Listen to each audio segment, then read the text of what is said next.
It is great to be here one more time today. And my name is Gary Fowler, and I'm the CEO, president, and founder of GSD Get You Done Venture Studios, premier AI and quantum venture studio located in the heart of Silicon Valley. I'm a 17-time serial entrepreneur. I love artificial intelligence and quantum computing. Was on the original management team of Click Software, which was sold to Salesforce for $1.35 billion, and also Eva.ai.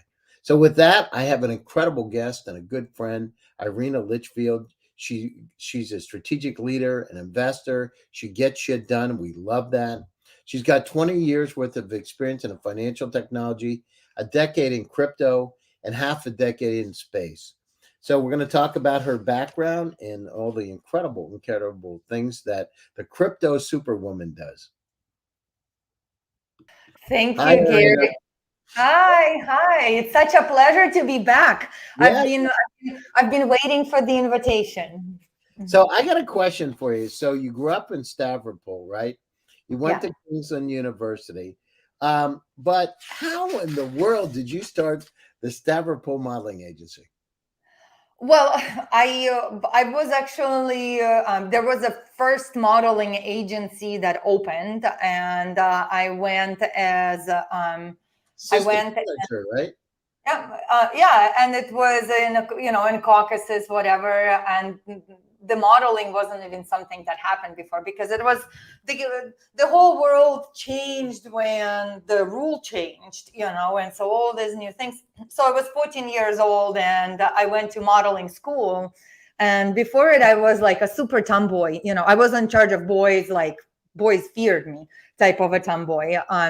And at school, they were, because they measure your face, they measure you, they're like, oh, you have perfect this, so you have perfect that. And look, like you can be beautiful. And, so I learned modeling, and I started modeling. It became very boring for me, only because I kind of couldn't communicate my opinions. Like, for example, it was really shocking. We did a designer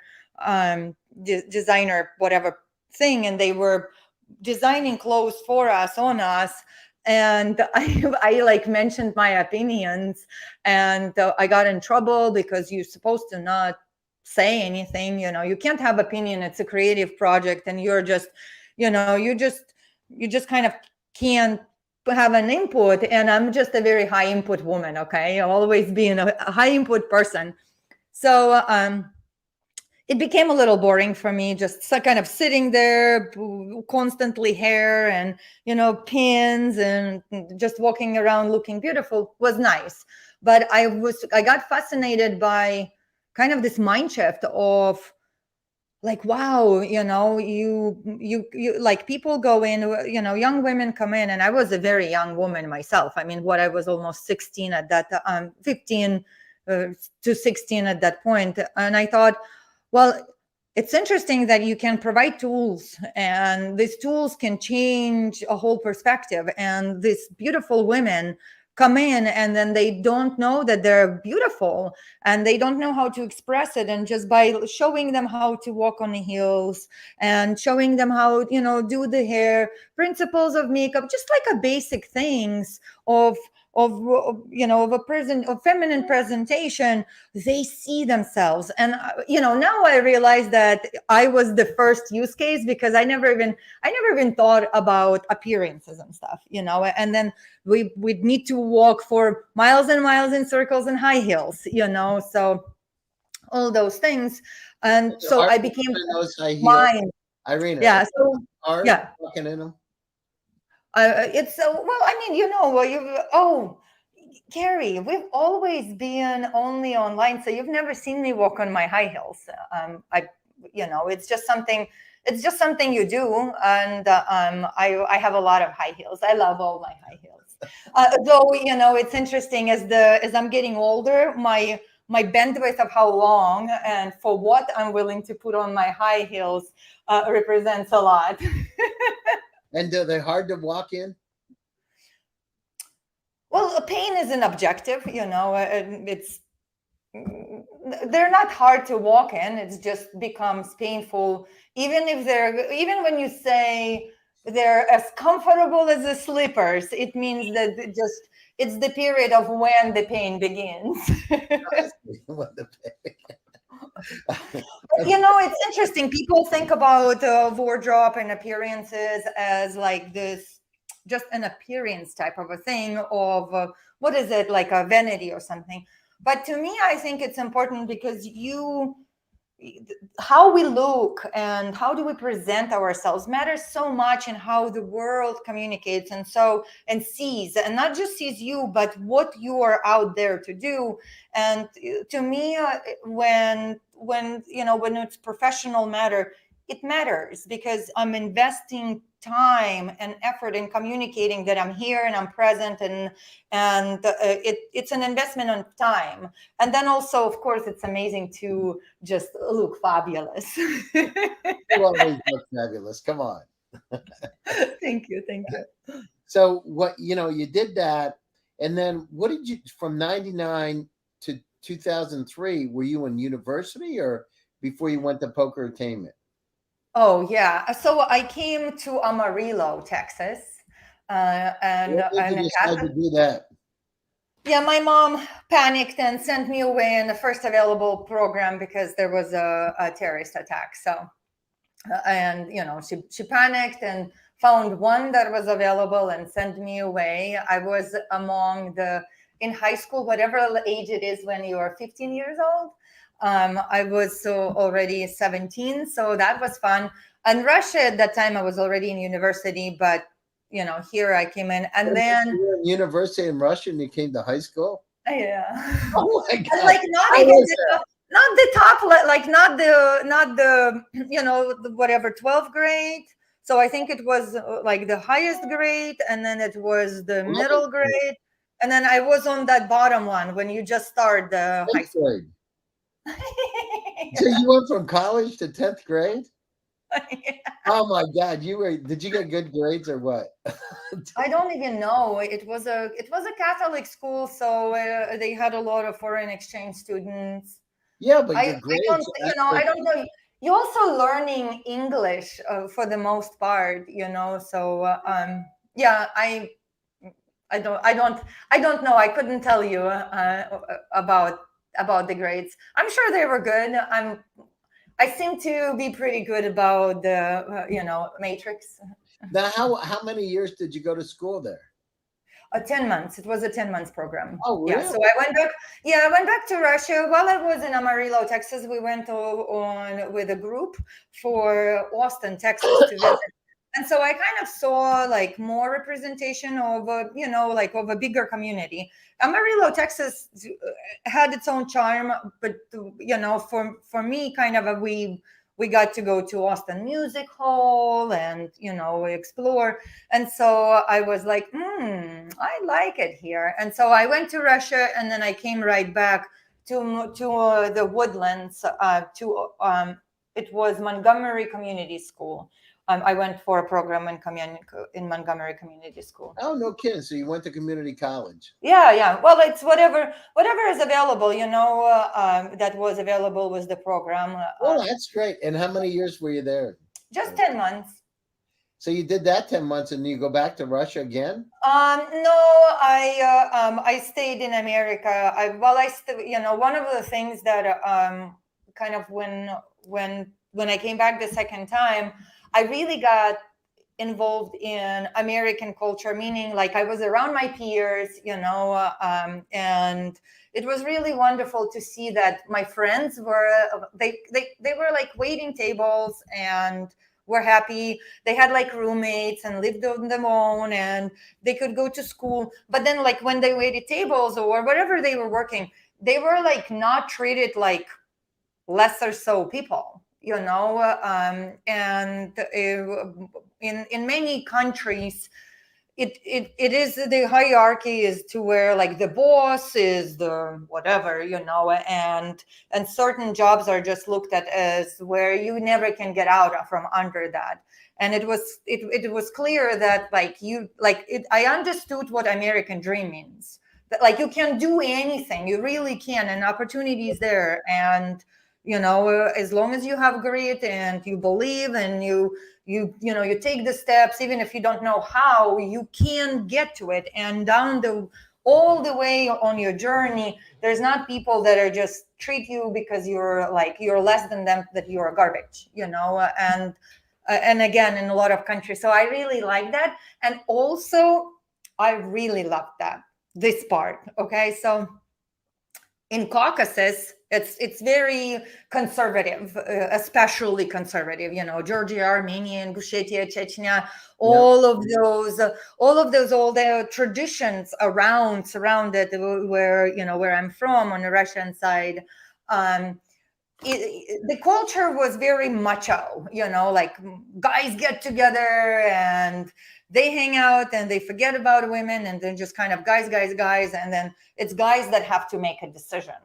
It's kind of like, as a woman, if you're a decision maker, you're still supposed to, how it is in all traditional countries, you're supposed to kind of be humble and not step on male ego, and the guys kind of demean almost women in a lot of ways, as that, like, okay, like a good example, you go to a club and all the guys get together and they drinking and partying, and the girls are on the side, or like women on the side, like are like, no, they're not spending, nobody is spending it, guys are not paying attention to them.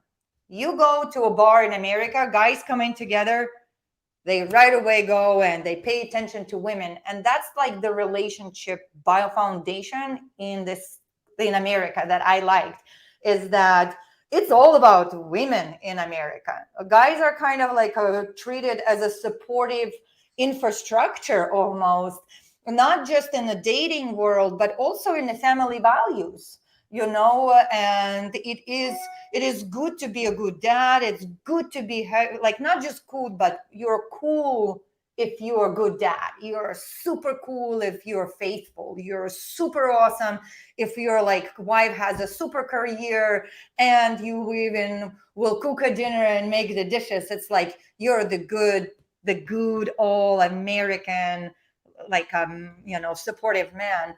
I liked that a lot. So yeah, I decided that I love this country, and that my ambitions, though I did not know how I'm going to get where I want to get, are going to be supported here, because I felt free and I felt that I can have my wings independently with any connections or anything.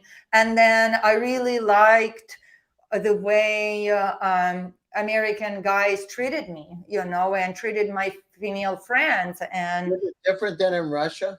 yeah, that's what I'm saying. And Russia is a big country. Again, I come from Caucasus, so it is extremely conservative, kind of more older ways. I'm sure that if you're in Moscow, I'm sure if you're St. Petersburg, lives were certainly different and perspectives were different. But from my perspective, from my culture, that was the case.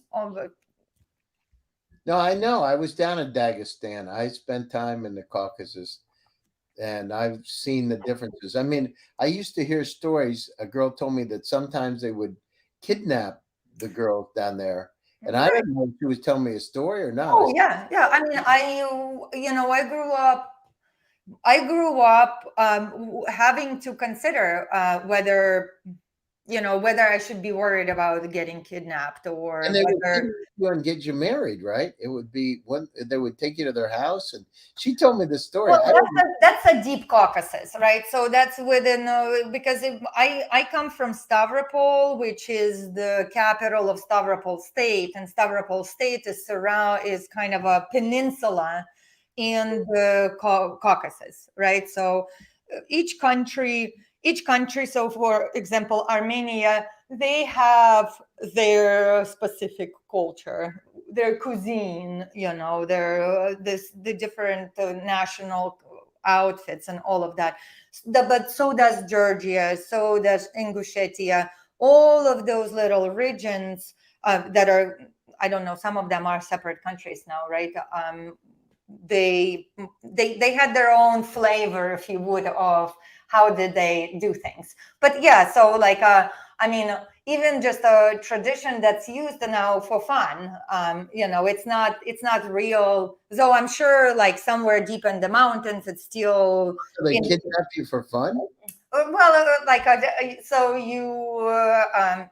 they try to there's like a whole ceremony that comes in, and sometimes they'll go in with the consent of the bride. They'll try to steal her. Really? Oh my God. And when you get married, then would they steal you?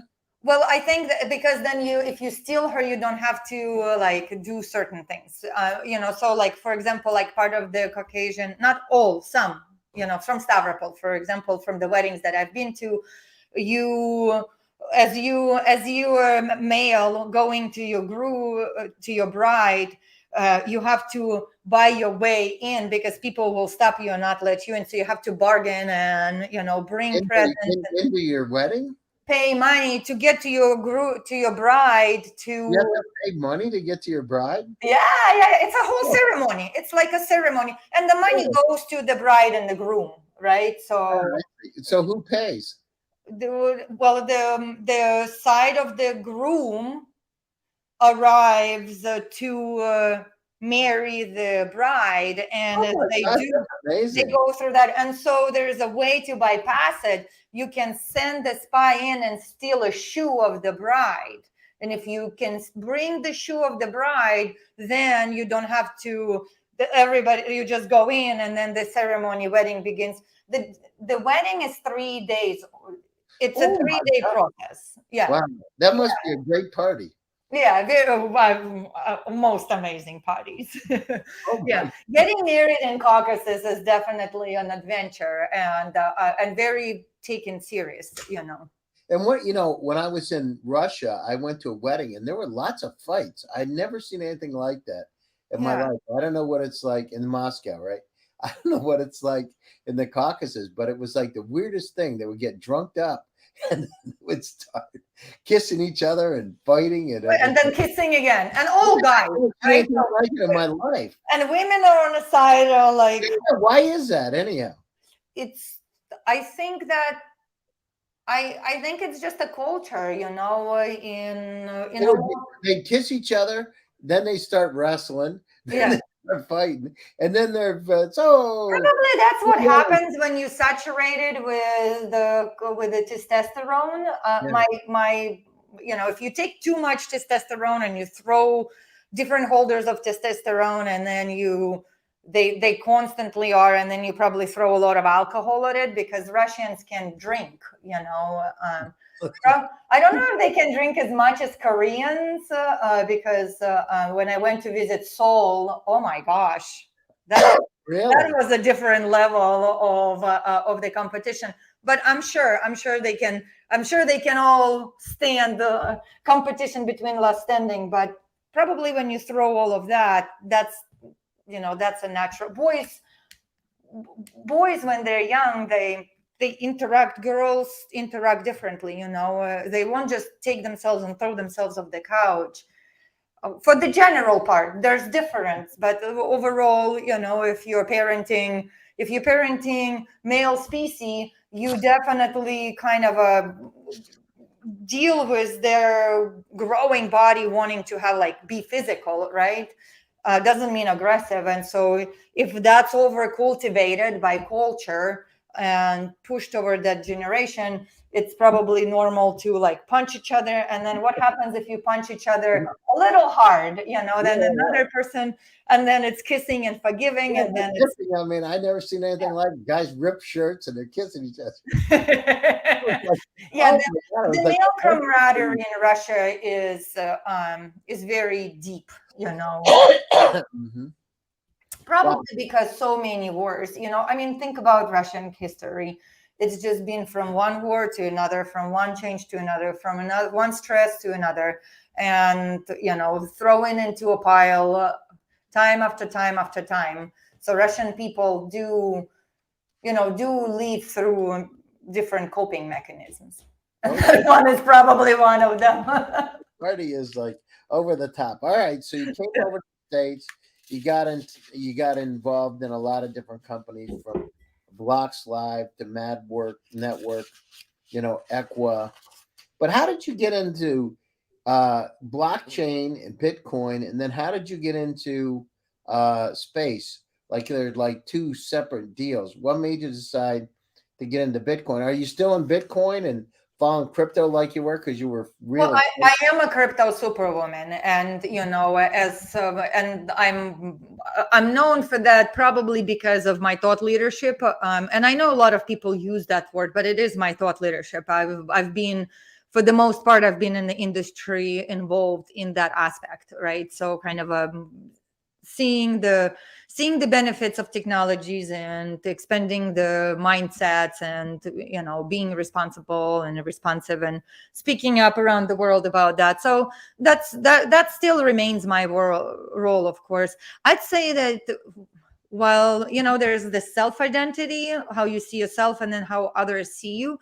And so from my perspective, from the self identity, I've always been the integration of innovations and understanding of different technologies, and kind of seeing how they mold, and seeing how I envision the future.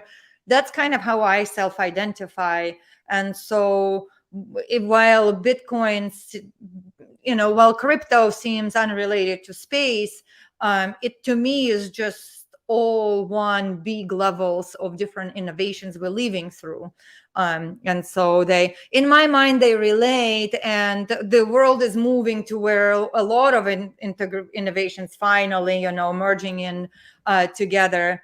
But I started Bitcoin exchange because my uncle died, and my husband has been talking about Bitcoin, since 2008, Bitcoin. And I was like, okay, well, if your Bitcoin is so great, let's send money to my uncle, because Western Union, let's send money to my family to help with the funeral, and Western Union takes a lot. And he said, well, and it was in 2013. Well, the discussion was in 2012, actually, December. But he said, there's like that, you can't really do it. It's more of a peer to peer, and the market is in Asia. And I was like, okay, well, I mean, from all the points of what you presented to me, what this Bitcoin should be able to do, and what it does, and what it, if proper things happen, where it really needs the on ramps of kind of established institutions, right? And not for crypto, not for the like a currency even aspects, but also like as an innovation, this needs traditional on ramps. So I asked him if he thinks he could build a Bitcoin exchange. He said, let me think about it. And then we walked and talked about it for a while, and then in 2013 we co-founded Bitcoin exchange. So we a lot of people get involved in the industry by buying cryptocurrency. We invested in development of on ramps. So we didn't we're not the crypto OGs that were buying. We're crypto OGs that were investing our money to build and deliver kind of the tech stack, if you would. And so that's how we got into the crypto industry. And then space industry, Rick Tomlinson asked me for a meeting, and asked me to join Space One team as an advisor, because he said that I play critical role in development of space industry. I said, I am not a cosmonaut, and I don't know if I want to ride on a rocket, and I'm definitely not an engineer. And so he said, we have a lot of engineers, we have a lot of technical people, we have a lot of people that want to fly to space. Space industry needs you, and will you serve? And I said, yes, sir, I will. And so That's great. That's how I got into the space industry. And so what's happening with that? So how is everything with space? I mean, we hear a lot about it. Oh, But what's yeah. happening with the Space Force? I mean, I know you were And I serve now. My roles are much, as I remain serving the technology of Bitcoin and kind of pushing forward the ideal application and how I believe it works as an infrastructure, in and again in a thought leadership. I'm not, I'm not a people think that only people talk about Bitcoin that have a lot of Bitcoin. I don't have. I spend my money on building stuff, instead of buying Bitcoin, which still remains sometimes. I have to come back to myself and say, in the end of the road, it will be worth it. And I think it is, because it really allows me to have a very deep insight on what the technology allows, what infrastructure of single source of truth. And so while I'm working on that, most of my attention is in the space industry, especially in last 2 years. After we've had the situation in November 2 years ago, with the Leo debris, space debris Mhm. problem that was added, through our now tension country. It really pivoted my attention fully to making sure that the solutions are being built. And so I've been serving on number of nonprofits, in executive roles, on a board, not in a C-suite, and then I've done a lot of work. No, you've done an amazing job. Amazing. Thank you. We're going to have a part two of this because we're actually running out of time. It's Yeah. time, but I'd love to have part two and dive into this some more. So, Irina, I mean, you've had an amazing journey from Russia and the Caucasus, to the U.S. and have had a lot of success. What's your advice for those startups around the world that they see what's happening in the market? What's your advice to those startups and also the investors about the current situation with those companies, and should they be positive or negative right now? Well, are we talking overall innovations and kind of what's Yeah, happening in yeah, that? innovation, and whether or not there's hope, and There's you know definitely hope. So we are living through the time of change, and change is scary, but it is there, and we know that it's been coming. So I think that one of the most important things to understand is that during the time of change is when the biggest opportunities are made. And so stay focused, know what you want to do, choose one vertical, whatever it is. If you're a startup, what is that deliverable that you're going to have, and take those steps. I think that for capital, again, one of the biggest opportunities are right now, because the new systems on all kinds of levels are being built, not just communications, cybersecurity. I mean, the AI, quantum, anywhere we touch, it's there. And so I think that for capital, just to remember about responsible application and allocation, and that in the end of the day, we have to make sure that we deploy the capital, that we create healthy pathways for companies to go through and create the solutions that bring those applications. And I would say that probably in a lot of ways, this is a really wonderful opportunity finally for family offices to get involved with startups, with either early stage startups, or maybe even small market cap, and kind of a seeing of how you capture those opportunities.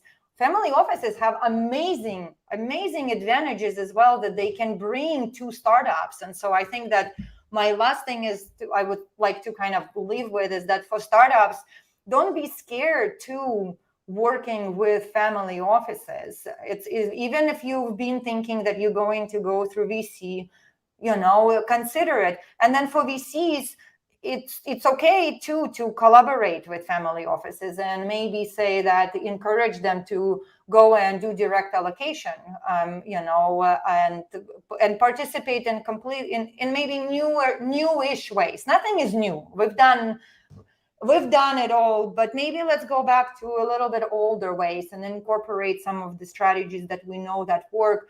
to make sure that we capture the opportunities, that we create healthy pathways. And then in the end of the day, Gary, this is the truth.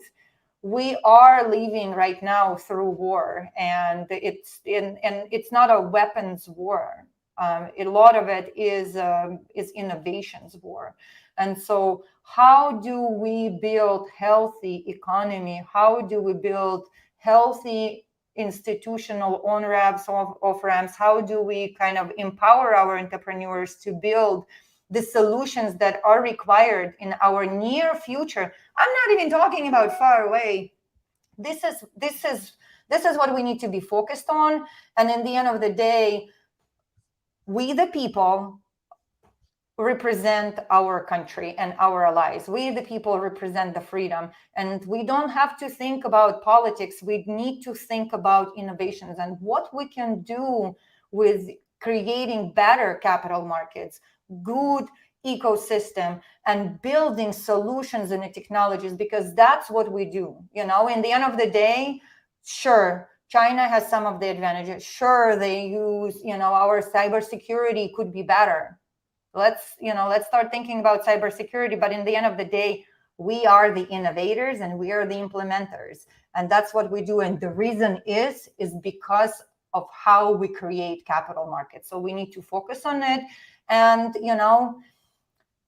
times are tough, but also in a lot of ways they're best than they have ever been in a lot of ways. So let's focus on that. And again, family offices, huge time for opportunities, and also standing up and kind of supporting the innovations and doing what families do great, which is preserving and accelerating the capital and wealth for the family and sharing opportunities for the regions where they are. No, I agree with you. So, Irina, I want to thank you for taking time out of your busy schedule to join us today. Yep. And I want to thank all of my guests for joining one more time. GSD Presents Silicon Valley AI and Tech. And my name is Gary Fowler, and I'm your host. Irina, what's the best way for people to get a hold of you? Well, as always, just Google me and then find the vertical. Just make sure that if you want me to look at your project, make it focused. Understand from which perspective I want to see it and present it to me that way. Not look, I have a great company that's going to save the world, because so amazing thing is that we have so many companies that can save the world, and they will. Yeah, that's great. Well, thank you again, Irina, and thanks to everybody for joining one more time. My name is Gary Fowler, and I'm your host. Stay happy, stay safe, and stay healthy. I'll be back to you again on Thursday with another exciting edition. Take care, everybody. See you. Bye-bye. Bye, Irina. Thank you. Bye.